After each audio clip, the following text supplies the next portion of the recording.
एक ख्वाहिश जो अधूरी रह जाती है, वक्त गुजरने के साथ साथ कुव्वत पकड़ती जाती है, और फिर एक दिन वही ख्वाहिश इंसान पर पूरी तरह से काबिज हो जाती है और इंसान उसके हसूल के अंधा हो। शायद यही किस्मत का लिखा है। लेकिन मैं किस्मत के लिखे पर यकीन नहीं रखती। इंसान जो कुछ चाहे कर ले, पर आखिर में होता वही है जो किस्मत का लिखा है।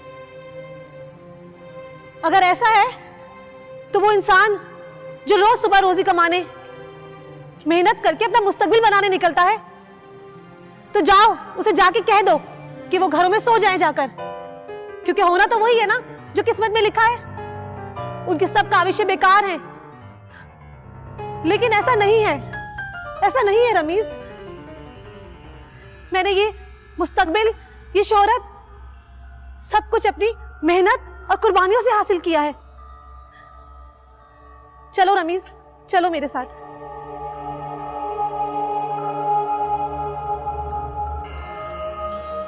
रुको, मैंने तुम्हें बहुत समझाया था, लेकिन तुम नहीं समझी। अब ये रास्ता तुमने आखिरी छोड़ा है मेरे लिए।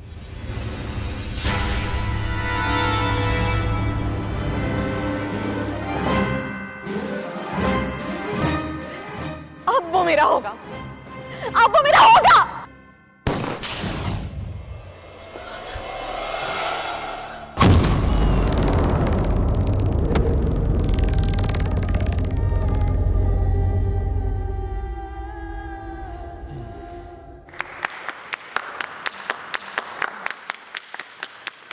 वाह वाह वाह वाह, एक्सीलेंट परफॉर्मेंस फराह, जबरदस्त जबरदस्त यार, मजा आ गया, very good. Farah, Farah, my God, खून, इसको तो असली गोली लग गई। ये कैसे हो गया? फराह, अरे कोई एम्बुलेंस जल्दी लाओ ना यार।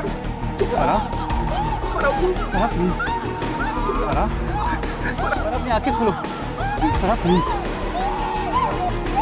कोई है कि नहीं है? ये सारे कहाँ मर गए? उठो फराह, क्या हुआ? तुम्हें क्या हो गया Farah? Farah, my God, oh, oh.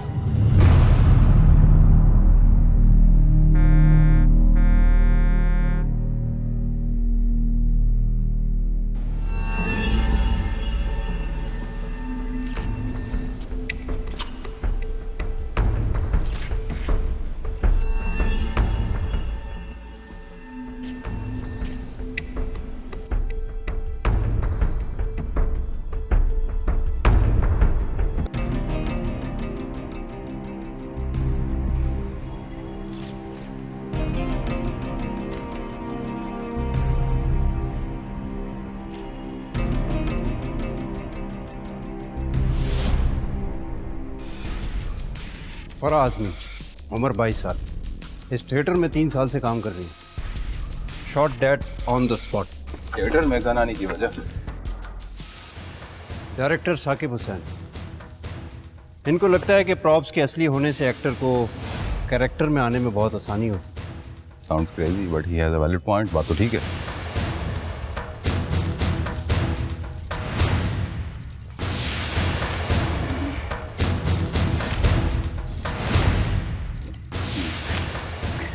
Gun में बुलेट आई कैसे? सब प्रॉप्स मैन अल्लाह रखा, अल्लाह रखा। अस्सलाम वालेकुम सर। वालेकुम अस्सलाम। सर ये अल्लाह रखा है, इधर के इंचार्ज, कीपर, सब कुछ पिछले 22 साल से यहाँ पे इस्तेमाल होने वाले तमाम प्रॉप्स और वार्डरोब को यही संभालते हैं। और इनका कहना है कि कल रिहर्सल ख़त्म होने के बाद इन्होंने अपने हाथ से खाली गन प्रॉप्स रूम में रखी थी।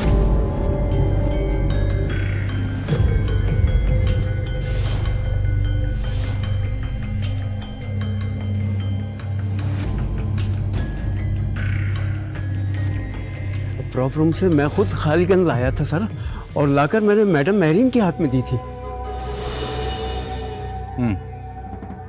मैडम महरीन वो एक्टर हैं जिन्होंने गोली चलाई।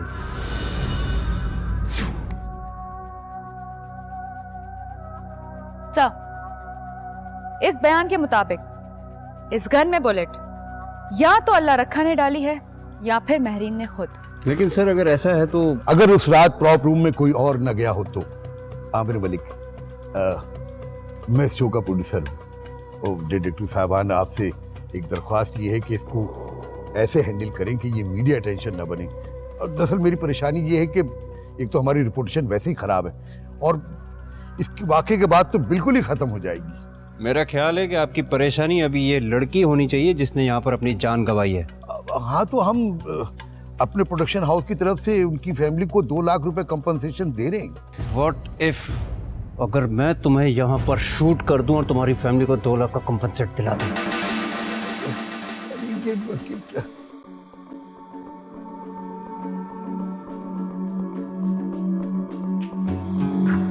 उसमें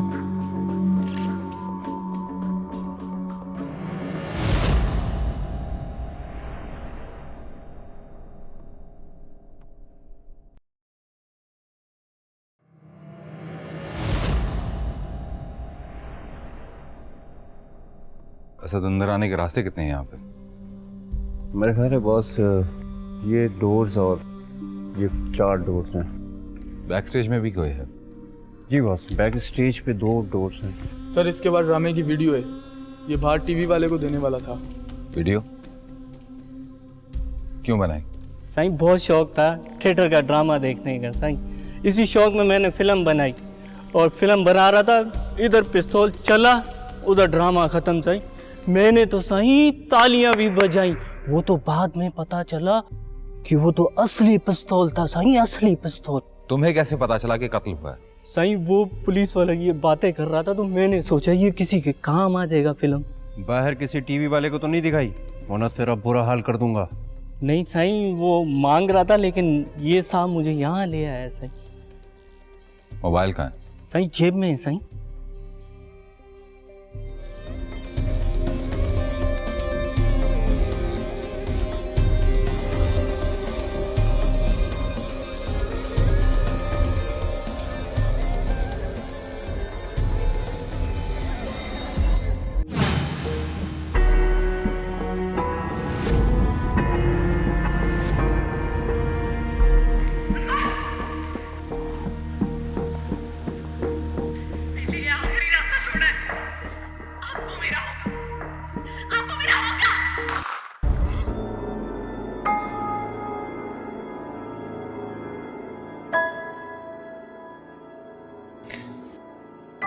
नाइस एक्टिंग।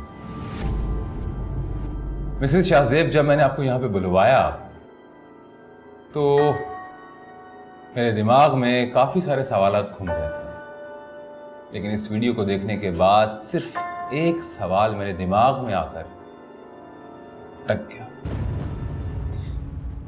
फरा के साथ आखिरी सीन में आपकी एक्टिंग में जो हकारत थी, क्या वो सिर्फ एक्टिंग थी? नहीं, मैं तो एक्टिंग कर ही नहीं रही थी। मुझे खुदा जानता है कि मैं उसको अपने ख्यालों में कितनी दफा मार चुकी थी, लेकिन जब ये सब असल में हुआ तो ऐसा नहीं था जैसा आपने सोचा था। फरा से हकारत की कोई खास वजह? मैं 3 साल पहले कराची आई थी एक्टिंग सीखने के लिए और मेरी किस्मत मुझे थिएटर ले आई। डायरेक्टर्स और कोऑर्डिनेटर्स की नाजायज़ डिमांड्स ना पूरी करने की वजह से मैंने बहुत धक्के खाए। मैं बहुत परेशान हो गई थी और मुझे पता था कि आमिर मलिक की भी नज़र ठीक नहीं है, लेकिन जब मुझे शाहजेब मिला तो मुझे ऐसा लगा जैसे ये सारी मुश्किलें बस एक ही चुटकी में आसान हो गई हों। उसे पहली दफ़ा देख के मुझे एहसास हो गया था कि मैंने उसी से शादी करनी है, लेकिन मुझे नहीं पता था कि जिस शख्स को मैं इतना चाहती हूँ वो पहले से ही किसी को अपना बनाकर बैठा हुआ है। लेकिन मुझे अपनी चाहत पर पूरा भरोसा था। फिर एक दिन शाहजेब ने मेरे सारे भरोसे तोड़ दिए। मुझे लगा कि मैंने शाहजेब को पा लिया, लेकिन मैं भूल गई थी कि दिल दुनियावी रसूम और कागजी कार्रवाइयों को नहीं जानता। और शाहजेब का दिल तो हमेशा फरा के पास ही था, और अभी भी फरा ने शाहजेब को कभी भी मुकम्मल तौर पर नहीं छोड़ा। इस एहसास के साथ जीना कि आपके शौहर का दिल शादी के पहले दिन ही किसी और लड़की का है, मुश्किल है, बहुत मुश्किल है। लेकिन फिर भी मुझे अपनी मोहब्बत पर पूरा भरोसा था।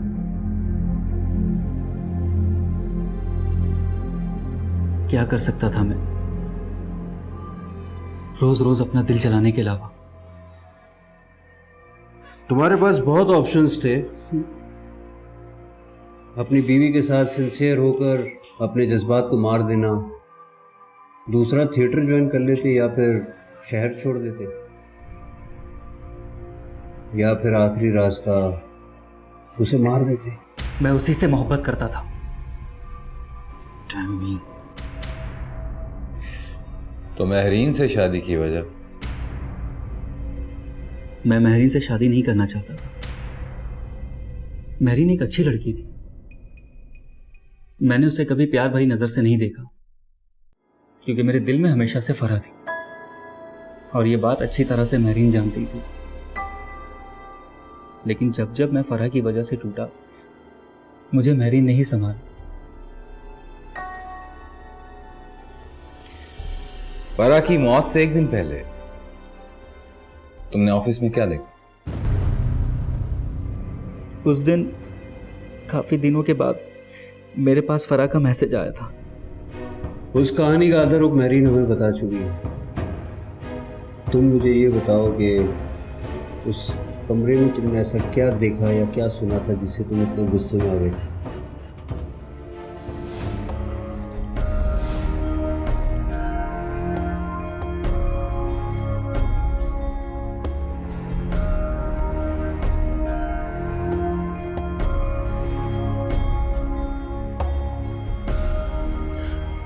मुझे लगा उस दिन काफी दिनों के बाद फरा के दिल में मेरी मोहब्बत की कोई लहर उठी है और वो मुझसे मिलना चाह रही है। वो कॉरिडोर की तरफ गई, मैं दिल के हाथों मजबूर उसके पीछे गया। कॉरिडोर में वो एक कमरे के अंदर दाखिल हो गई, मगर मैं गलत था। वो मैसेज मेरे लिए नहीं था, वो मैसेज किसी और के लिए था, जो मुझे गलती से भेज दिया गया था। उस कमरे में कौन था? पता नहीं, कोई खबीस था, मगर मैं श्योर हूं वही कमीना फरा की मौत का जिम्मेदार है। वो तुम्हारी माशूका का आशिक था। ये बात सच है कि मैं उसे मारना चाहूंगा, लेकिन ये बात भी ठीक है कि अगर आप उसका पता कर लें तो उसका कोई ना कोई ताल्लुक फरा की कत्ल से जरूर निकलेगा। अब हमारी टीम के जरिए अपना बदला निकालने की स्कीम को छोड़ और सीधे तरीके से बता कि उस रात कहाँ पे था। मैं अपनी बीवी को मनाने के लिए उसे लॉन्ग ड्राइव पर ले गया था। कोई गवाह है तेरे पास? गवाह? हाईवे पर एक पेट्रोल पंप है जहां से मैंने पेट्रोल भरवाया था अपने कार्ड से, लिहाजा मैंने वहां दस्तखत भी किया था।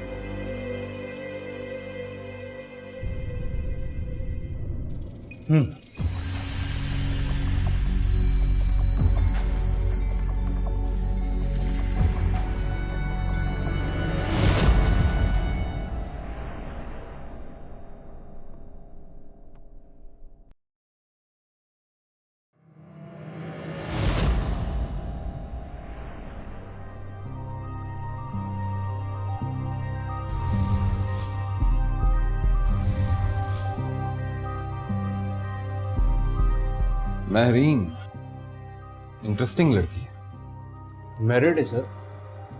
यही बात तो उससे इंटरेस्टिंग बनाती है।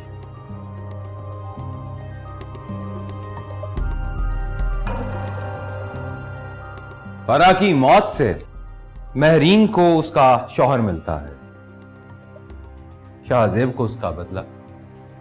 सवाल यह है कि अल्लाह रखा को क्या मिलता है? सर, अल्लाह रखा का रिकॉर्ड बिल्कुल सफेद चादर की तरह है। जुर्म से पहले हर मुजरिम की चादर सफ़ेद ही होती है। लेट्स पे अल्लाह रखा विजिट। लेकिन उससे पहले मुझे फरा के मोबाइल की सारी डिटेल्स चाहिए, incoming outgoing plus messages, complete detail. Okay boss.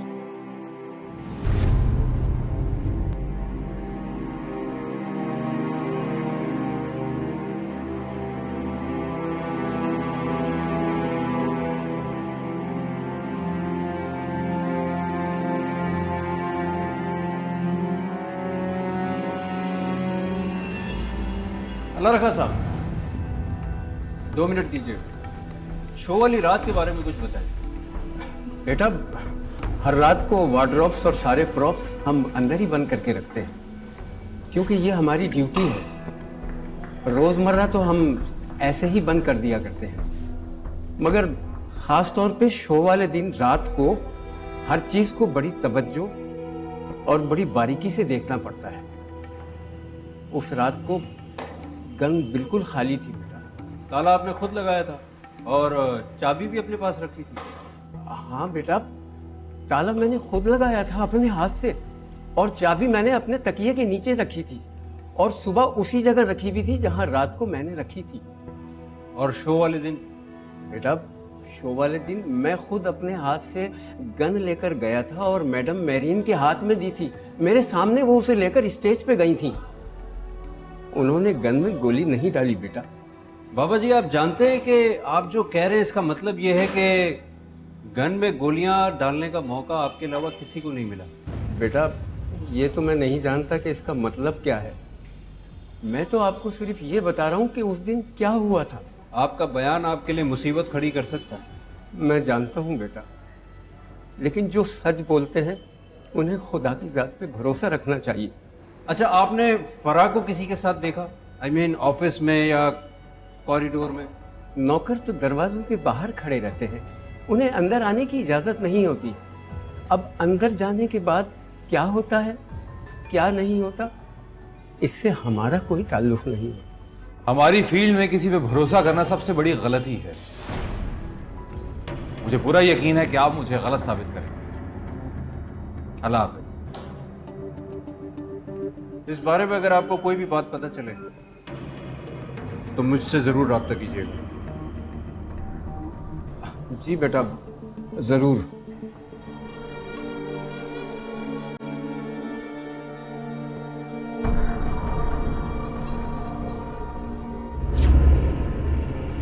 Mobile नंबरों से कुछ पता चला? जी सर, काफ़ी चीज़ें सामने आई हैं। शाहज़ेब बिल्कुल सही कह रहा था। ये फरा काफ़ी ब्रॉड माइंडेड खातून थी, और इसके साथ अगर किसी मर्द का ताल्लुक नहीं था तो उसमें अल्लाह रखा है, गोपी है जो मेकअप आर्टिस्ट जिसकी उम्र 13 साल है, एक शैजी है स्पॉट बॉय जो काफ़ी जनाना टाइप है। इन तीनों के अलावा इस दायरे से कोई मर्द भी बाहर नहीं है। किस किस्म की लड़की है? बहुत कामयाब किस्म की सर। साकिब के बारे में क्या ख्याल है? सर, साकिब के लिए एक बहुत ही अजीब बात सामने आई है। फराह के मोबाइल से कभी भी साकिब के मोबाइल पे कोई मैसेज या कॉल नहीं गई, और साकिब के मोबाइल से भी कभी फराह के मोबाइल पे कॉल या मैसेज नहीं आया। बड़ी अजीब सी बात है, एक ही प्रोजेक्ट के डायरेक्टर का अपनी लीड हीरोइन के साथ कोई भी राब्ता ना होना। इसके दो मतलब हो सकते हैं, या तो साकिब पहले से बहुत कुछ प्लान करके बैठा था, या फिर इन दोनों के दरमियान में कुछ ऐसा चल रहा था जिसे ये सबसे छुपा के रखना चाहते थे। सर, ये जो डायरेक्टर साकिब हुसैन है, ये अपनी बीवी से बहुत डरता है। डरना चाहिए उसे, अभी पुराना थिएटर है। जी सर। वहां क्या है, देखा तुमने? नहीं सर। ना मिके करो खबर किडा मरे लो नो। हाँ, जो शोर है जाएंगे तो खबर उन्हीं ना किडा भी हुआ है। मिजा तक किस्मत फुटिया हुआ, दिमाग खराब थी वो मिजो जो मीडिया वाले घर वाले से शादी करूं, दो भी जो कुत्तो आई घर में होनो या घाट में होनो, मीडिया वालो घर वालो किडा किडा मुंह मारी रही होनो करो खबर। नारो असा इनके मोबाइल ते भी ट्राई करी रही, आइके कोई आइडिया है किडा भी हुआ है? ता पछी जरूर कोई छोकरी जो चक्कर है, जरूर कोई छोकरी जो चक्कर है। आइके कोई आइडिया है कि केर छोकरी होगी। आ लोग जो दोस्त आ रही हो आ लोग के वधारे खबर हुई खबर पई ने तो मिके भी बता दी दीजा। नारो हटो हटो हटो इधर से मथो खेल ले अचंता। अगर मेरी बीवी ऐसी होती ना तो मैं बाहर जरूर चक्कर चलाता। मैं तुझे स्पोर्ट्स जरूर करता। चलो। हाँ मिके याद आवियो सवारे पासपोर्ट गोतन जमाने घणो मिजो मथो खाधो वो। काम की बात निकल आई।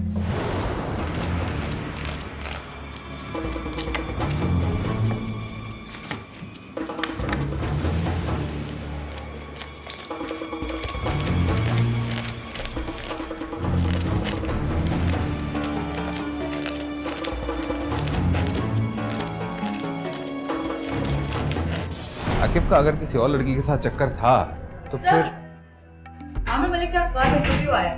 क्या फरमाते हैं? लिखते हैं कि फराह आज़मी एक बहुत ही टैलेंटेड आर्टिस्ट थी। उसकी मौत एक बहुत बड़ा सदमा है। दरअसल फराह आज़मी एक ऐसा फूल था जिसे मैंने खुद लगाया था। उसे मुतारिफ करवाने वाला मैं ही था। इनका कहना है कि किसी के आने जाने से जिंदगी की मसरूफियात रुक नहीं जाती, because the show must go on. लिहाजा उन्हें खराज तहसीन पेश करते हुए उनकी याद में एक प्ले रखा है जिसकी कहानी फराह आज़मी की जिंदगी पर मबनी है, और मेरी दरख्वास्त है कि आप इस प्ले को देखने जरूर आएं। आमिर मलिक। ये जनाब तो चाह रहे थे कि इनकी बदनामी ही ना हो। बदनाम भी होंगे तो क्या नाम ना होगा? अच्छे नाम से आओ या बुरे नाम से, न्यूज में रहने का तो फायदा ही होता। अगर टारगेट से मार्केटिंग है तो चलो, कोई तो है जो सामने आया डट कर फराह की मौत का फायदा उठाने। आमिर साहब, इस बार आप बड़े लकी रहे। मैं लक पे यकीन नहीं रखता मिर्जा। जिंदगी सिचुएशन देती है और ये इंसान का अपना फेल है कि उससे फायदा उठाए कि ना उठाए। जो फायदा उठा लेता है वो विनर कहलाता है और जो ना उठाए वो लूजर। आमिर साहब, बातें तो आपकी बड़ी फिल्म डायलॉग की तरह होती है, लेकिन कुछ प्रैक्टिकल करके दिखाएं। और जबकि आपके पास फराह आज़मी जैसी अच्छी और लीड एक्टर भी नहीं है। ये आपसे किसने कह दिया कि फराह हमारे साथ नहीं रही? सर, आमिर मलिक के बैंक अकाउंट से एक बात पता चली कि जब भी ये कोई शो शुरू करने लगता है तो उसका बैंक अकाउंट फुल हो जाता है, और जैसे ही शो फ्लॉप होता है तो उसका बैंक अकाउंट खाली हो जाता है। और कई सालों से ऐसा होता रहा है, लेकिन इस बार ऐसा नहीं हुआ। शो फ्लॉप होने के बावजूद इसका बैंक अकाउंट फुल है।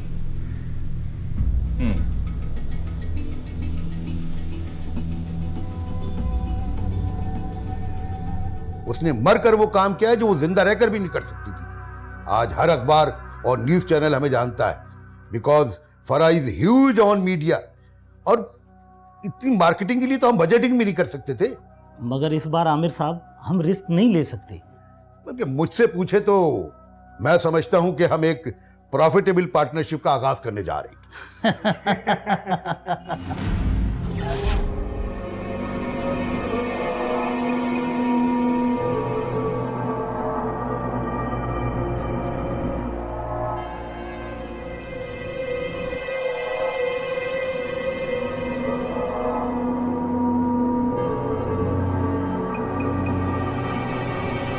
आपने तो कहा था कि आप मीडिया को अवॉइड करना चाहते हैं। हाँ, कोशिश की मगर वो नामुमकिन था। फराह की मौत का आपको बहुत फायदा हो रहा है। नहीं, एक इत्तेफाक है ये, और ये भयानक इत्तेफाक आपके लिए बहुत हसीन साबित हो रहा है। आप अपनी बात को वाजे करेंगे? मेरे ख्याल में मैं अपनी बात को काफी हद तक वाजे कर चुका हूँ। मैं उम्मीद करता हूँ कि आप अपनी बात को साबित करने के लिए कोई सबूत भी लाए होंगे। अभी इन्वेस्टिगेशन कंप्लीट नहीं हुई और आपने अपना नेक्स्ट प्ले अनाउंस कर दिया, क्यों? जिसकी स्टोरी एक और हसीन इत्तेफाक की तरह फराह की असल जिंदगी पर मबनी है। देखिए, बात यह है कि मैंने इस थिएटर को एस्टेब्लिश करने के लिए उस लीड एक्टर से ज्यादा गवाया है, लेकिन ये स्टेज है, यहाँ एक्टर आते हैं और चले जाते हैं, but the show must go on. और रही फराह की स्टोरी शो में क्यों ली, ये तो बच्चा भी जानता है कि फराह इस वक्त हाईली मार्केटेबल टॉपिक है, और मैं एक प्रोड्यूसर हूं, और मेरी आपसे दरख्वास्त है कि आप मुझ पर वक्त जाया करने के बजाय अपने केस को हल करने पर तवज्जो दी। केस तो अभी सॉल्व हुआ नहीं, तो आपने अपनी कहानी की एंडिंग क्या रखी है? कातिल कौन निकलता है? मुझे बड़ी खुशी होगी अगर कातिल प्रोड्यूसर निकले। बात यह है कि मेरी कहानी की एंडिंग तो ओपन है, इसमें भी एक अहमक डिटेक्टिव है जो अपने केस को सॉल्व नहीं कर पाता। अगर आप माइंड ना करें तो हमें इस थिएटर का आर्किटेक्चरल प्लान मिल सकता है। मैं लेकिन क्यों? आप प्लान करें इस बिजनेस में आने के लिए। चलिए, आप भी किस्मत आजमा लें। Thank you so much. You welcome. ऐसा चले। तेरा स्क्रिप्ट पूरा होने से पहले तेरे पास कहानी का एंड जरूर होगा। ऑफिस में बुलाएंगे।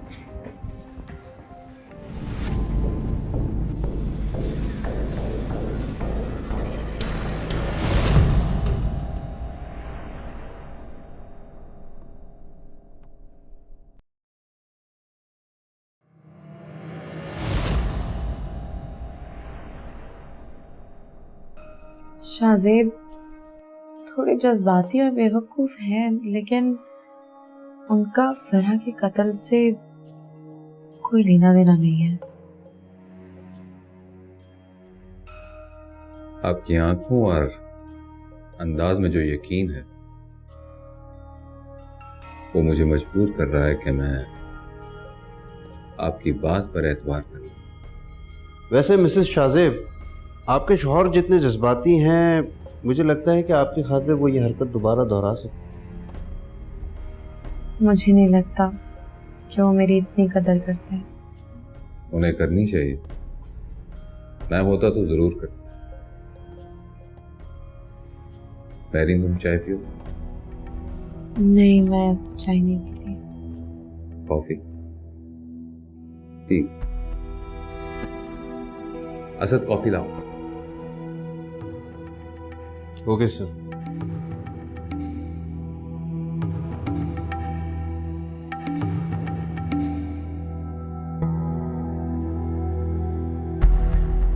आपका परफ्यूम बहुत अच्छा है।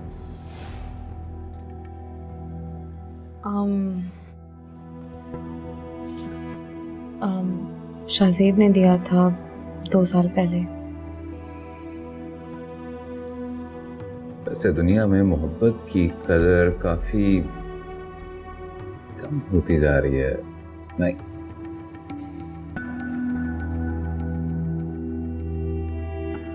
एनीवेज, शाहजेब से मुलाकात एक्टिंग के हवाले से हुई थी। जी। अच्छा, एक्टिंग में आना शौक था या बस ऐसे ही? एक्टिंग तो मेरा शौक, मेरा पैशन, सब कुछ है। उसके अलावा मैं कुछ और करने का सोच भी नहीं सकती। थिएटर पे एक्टिंग करना ज़्यादा मुश्किल नहीं है। यानी सारे डायलॉग्स अच्छी तरह से याद करने पड़ते हैं। इतना भी मुश्किल नहीं है। अक्सर एक्टर्स डायलॉग्स भूल जाते हैं ना। मैं नहीं भूलती। रियल? इम्प्रोवाइज भी नहीं करती? आई मीन टू से खुद से लाइंस ऐड वगैरह नहीं करती? नहीं, डायरेक्टर पे डिपेंड करता है, लेकिन साकिब बिल्कुल इस चीज़ की गुंजाइश नहीं देते। वो भी कदर नहीं करता।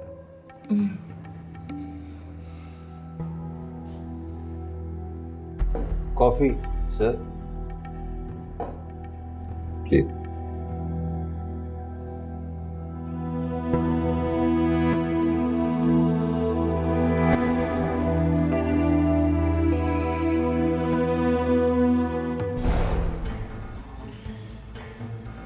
बॉस तो फंस गया असद। अब तू ही कुछ सोच क्या कर सकते हैं।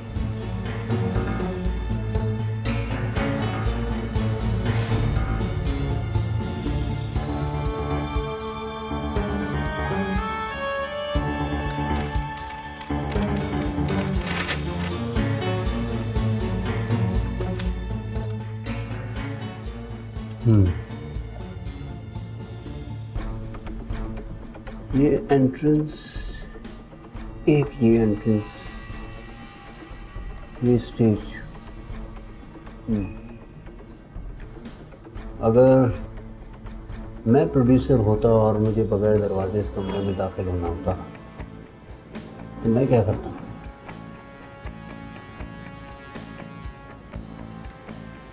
This is the parking lot and नहीं, प्रॉप्स रूम का जायजा लेना पड़ेगा। प्रॉप्स रूम अल्लाह रखा से मिला कर।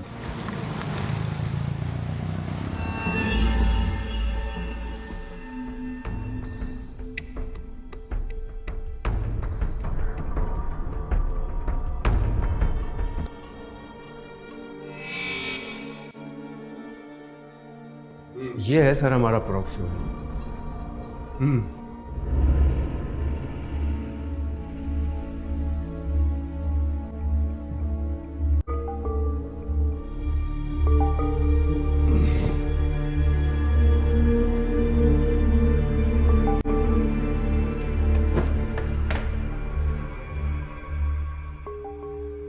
ये रोशनदान कब से बंद है?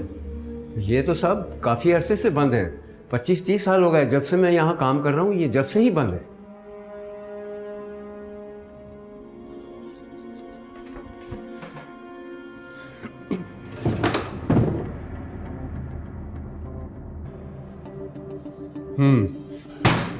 ये है प्रॉप्स का बक्सा। जी।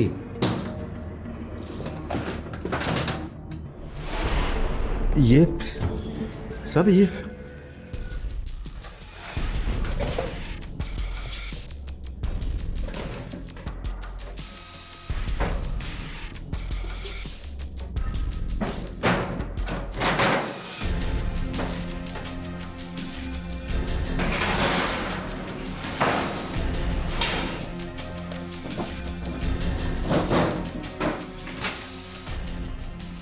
क्या है ये? सर ये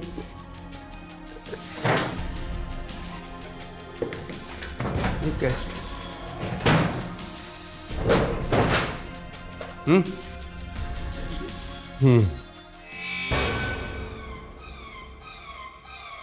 आ जाओ मेरे साथ।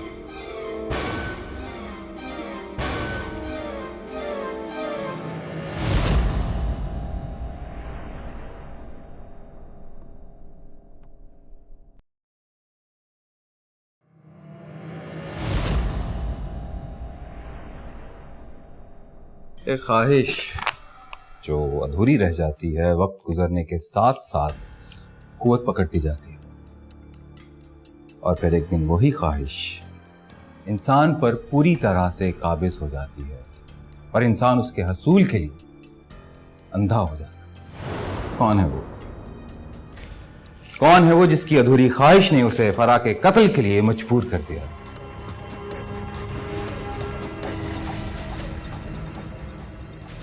एक ऐसा प्रोड्यूसर जो अपने टॉप शो को हिट करना चाहता था, और उसकी इस अधूरी ख्वाहिश ने उसकी लीड एक्ट्रेस की जान ले ली।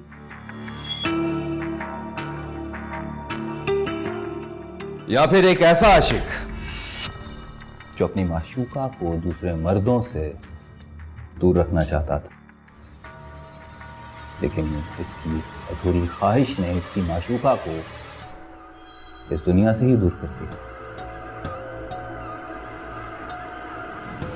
या फिर इससे भी कोई बड़ी वजह। महरीन, आप कुछ कहना पसंद करेंगे?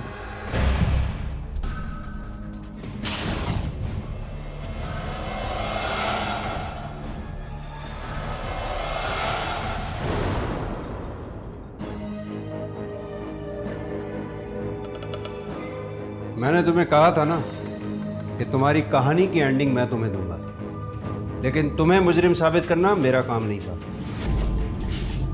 ये सब क्या बकवास हो रही है? आराम से बैठ जा इधर। अपनी बीवी से पूछो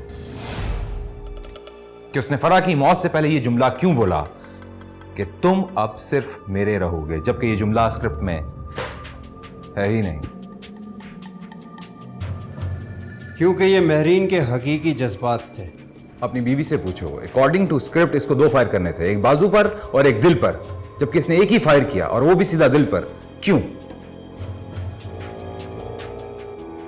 क्योंकि अगर पहली गोली कंधे पर लगती तो ये पता चल जाता कि गोली असली है और फराह की जान बच जाती। पूछो इससे कि थिएटर का मैप जो आमिर के रूम में था, उसमें से उस परफ्यूम की खुशबू क्यों आ रही थी जो तुमने इसको गिफ्ट किया था? क्योंकि उस मैप के साथ महरीन ने काफ़ी वक्त गुजारा था। महरीन ने अल्लाह रखा के सोते वक्त प्रॉप्स रूम की चाबियां निकाली और वो चाबियों की उसने डुप्लीकेट बनवाई, लेकिन अंदर जो प्रॉप्स बॉक्स पड़ा हुआ था उस ताले की डुप्लीकेट चाबियां नहीं बन सकती थी।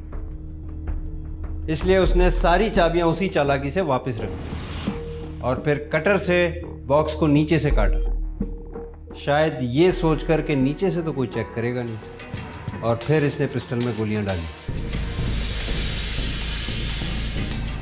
और ये रही उस दुकान की रसीद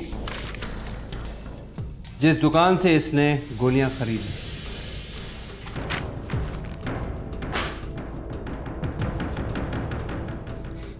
कह दो ये सब झूठ है,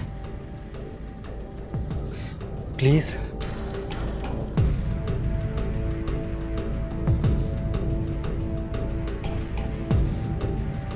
सच है, सच है।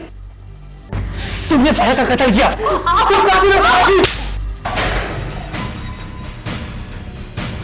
जब से बाहर नहीं सकते तो शादी क्यों करते हो?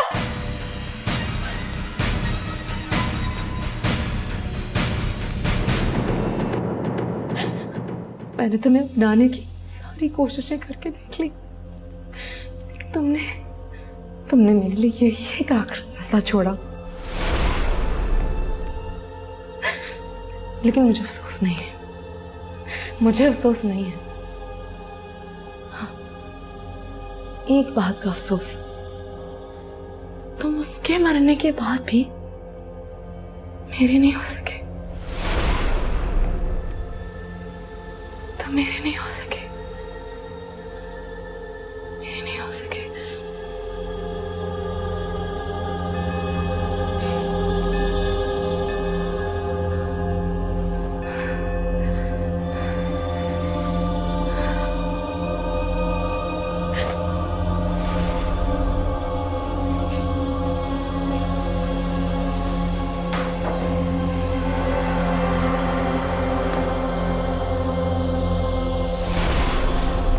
Case closed.